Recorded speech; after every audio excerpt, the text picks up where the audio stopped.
Hi everybody, welcome to Archimarathon. Andrew Maynard, Kevin Huey. Kev, what do you think is the main thing when thinking about design? Well, it depends. The main thing, I guess, is to keep the main thing the main thing.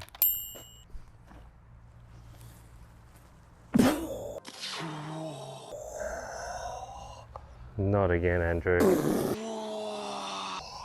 Not again.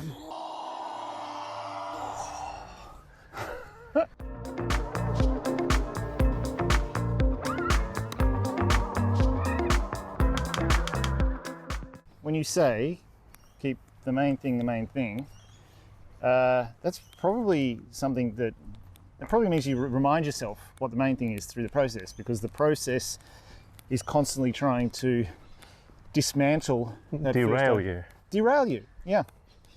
And so the discipline in architecture seems to be to get that initial idea, whether simple, whether revolutionary, doesn't matter what it is, but actually protect it. It's like playing, I don't know, American football, and you've got to grab that thing like football, stick it on your armpit, and try to smash through and protect it the whole way through. And that often doesn't happen. It gets lost. People gets beaten out of it for the sake of getting the project done. What is the process? I think people forget the fact that, especially when you've got tutors or even clients and counsellors, whatever, when they ask you things or quiz you or even make sort of comments that you may or may not like, that they are just part of the hurdles. You just need to learn how to solve through it, you know, to keep the main idea, but having enough space to adapt without losing the main thing. Yeah. Another thing too is design is not linear, so that main thing might change, and that is a constant reevaluation of what is the main thing. But you don't do it simply because for students a tutor is giving you a hard time. One of the best things that I think we did when we used to teach was to actually point out what the job of a tutor is, because I don't think students are ever told what the job of a tutor is. No. It's like, I think a lot of students go in thinking, I need to please this person, so I'll just do whatever they say, and then just random stuff comes out of all these different people critiquing, and you're like, how the hell am I meant to respond to this? For students out there, the job of a tutor or a crit panel when you're presenting is to cause trouble, basically, is to traumatize your design and your thinking, because that's what happens when you get out there, is how can you get that very important initial idea and protect it through the process. So they're constantly throwing out, and they're not frivolous, they should be very good critiques. Okay, well, how does that work based on, I don't know, the way the winter sun hits this building versus the summer sun, or how does that work if you're not allowed to use those materials, or whatever it may be. And the idea is that the tutor's just bringing in criticisms from lots of different directions, and you either respond to them or you don't, you take those on board, and you work out how to keep the main thing, despite what may be very difficult critique. I find your lack of faith disturbing. It is design evolution in the true sense that it is survival of the fittest. What doesn't kill you makes you stronger. Yeah. So it is a testing ground, really. It's just to be questioned, to test. But the hard thing, though, is to realize what is your main thing. And also, it goes back to last week's episode where we talked about potential time management as well. How seeing a lot of people, students, they spend too much time on the wrong things. You know, let's say, for example, your scheme is the fundamental, most important part of your scheme, like a lot of Alvar Aalto's project, will be the courtyard.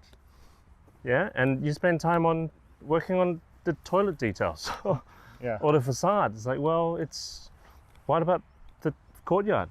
And if you are thinking about, you know, that doesn't mean that you don't solve those things, but when you do solve them, how do they make that courtyard stronger? You know, do you do a counter design or something as contrast, so that when you're in the courtyard, it makes it special, for example? So, okay, so you've established that idea. How do you protect it through there? One of the things I think is most important is that that's actually your job as the architect, because you too get distracted. You just want to get the building finished in the end, and you can just actually let go of all of those ideas or forget that they existed. Why am I doing what I'm doing? It's that question we asked last time.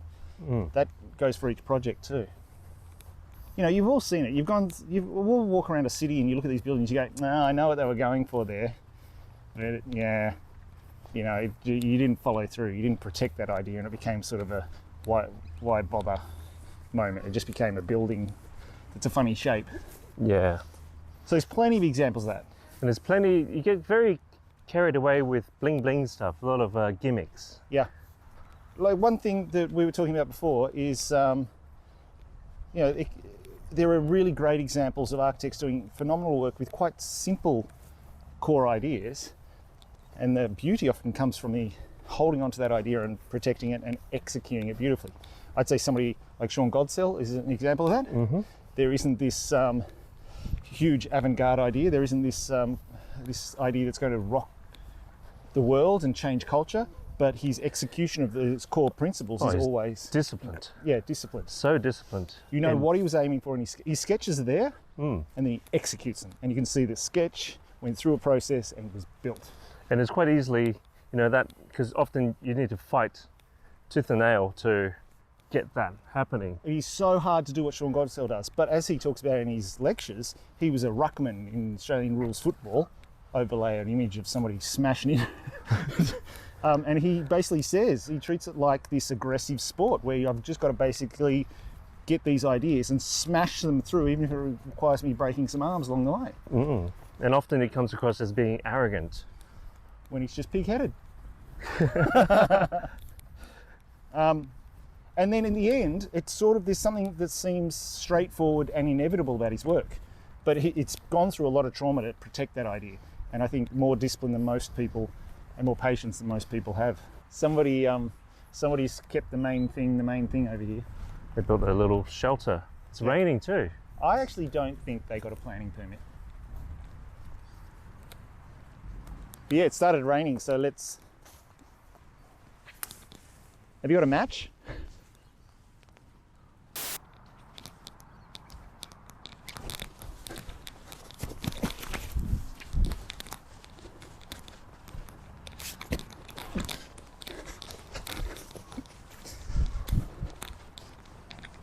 I just have to walk this guy every now and then.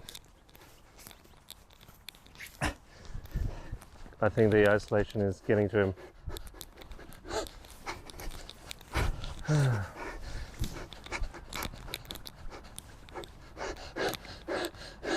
Yeah, good boy, sit. Timothy Hill.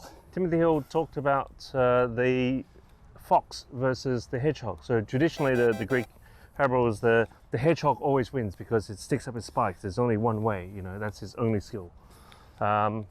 Whereas I think the way it is used is the idea that the hedgehog only knows one way. The hedgehog only knows how to put up its spikes, whereas the fox knows what he wants, but there are many cunning ways to get it.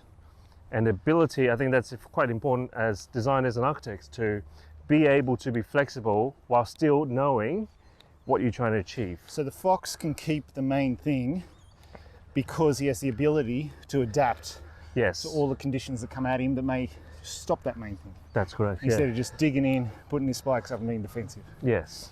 That's good. If you want to hear more about Timothy Hill and Brisbane's amazing architecture, look at that video. That one. See that? That one. That one. Yeah. There. So when we were teaching, remember, you know, you'd give a student a hard time. Hey, have you thought about this, that, and the other? And then 2 weeks later, they'd turn up. Their design has gone, and they've just replaced it with a new one, as though all they've heard is "I hate it, start again," instead of just hearing a series of critiques and challenges. Yeah, that's often the problem, you know, and they just disappear without letting you know what they've thought about. I have tried to make sure the conversation continues on Facebook, so that, because you can actually write it down, you can read it instead of reacting. You read it over and over again until you understand that what is actually said. That's a really good point, because in critiques, often a lot of students haven't slept enough. It's all that work-life balance thing again, and they don't actually hear what's being said. It becomes emotional. Yeah. They're hearing negativity, and it's really hard to concentrate on the words being said. So that's a good idea, is to actually some tutors get other people Scribe it, yeah, write it down. to write down some of the comments. That's a Yeah. really good idea, because then you can reread it later when you've had a sleep and go, aha, the challenge was for that specific thing. They weren't just shitting on the entire project. Well, some tutors do shit on the entire Some project. tutors do, because there's a lot of wankers out there. So you've got to be an adult and take on board what is of value and what's not, jettison what's not. It's often a problem with students completely changing the schemes and not communicating. Yeah. And that's wasted work, really. Absolutely, absolutely. And What about in practice? in practice, you don't have time to really change that much. I will often change a design. These guys are looking at us as though we're going to hit you with this golf ball. We're going to smack you on the head, because we're walking through a golf course now. What could possibly go wrong? It could become a great bit of video. Here he goes. He's aiming for us. He's about to swing. And he's hit it, and he's doofed it. He's chipped. That's a pretty good chip. That's pretty good. Oh, he's just gone past the hole. That's not a bad chip. Golf clap. Yeah. Oh, it's about to roll off the green. I've called it too early. No, it's Nah, still there. it's all right. He's on Made the it. green. He's on the green. Everybody relax. What? What are we talking about? Golf. Yeah. Keeping the main thing, right? What's the main thing of this video again? Golf. Yeah, naturally. Okay. keep No, it but main. that's the thing, right? The things do change. And you're easily distracted. Yes, very easily distracted.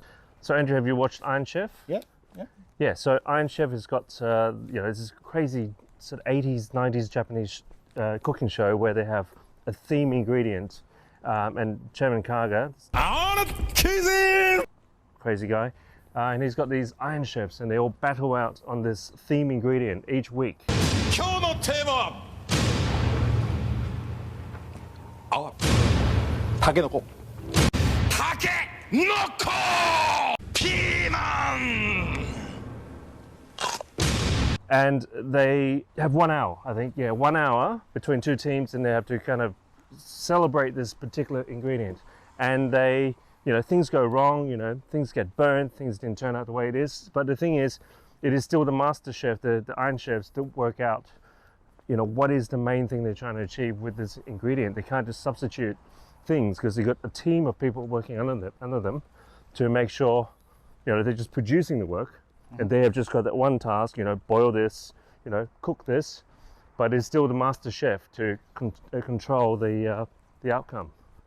So I think there's similarity of that to architecture and design, Yeah. where you have a main idea, a main theme, main thing, and there's all these people who are working with you that may not understand it, and it's quite easily sidetracked. That's great. I also think it's an example of when maybe early in the process you need to change, you need to reassess what your main thing is. Because you might go into that thinking, I reckon I'm going to cook one of these today, and then they bang it down and they go, your main thing is this. And you're like, well, okay, my main thing, I'm not going to hedgehog it. I'm not going to be the hedgehog and defend this thing. I'm going to have to adapt. But they're the kind of moves you've got to make very early. So we'll do an episode about how to start a sketch design, like how to sort of do this cerebral stretch. And the idea there is that you can go through lots of these ideas really quickly and don't invest too much time, Yeah. but know when to drop something that may not work, because later down the track when you're at university and you're 10 weeks in, you change everything, that's not the time to do it. Can't do it in practice, don't do it at uni. So today's episode was about keeping the main thing the main thing. Do you think that we've kept the main thing in today's episode? Golf. I don't know, do you guys agree? Leave a comment, please. As always, What was that? Karate chops. I thought you'd put little neat graphics of like, comment, subscribe, notifications, hit that bell.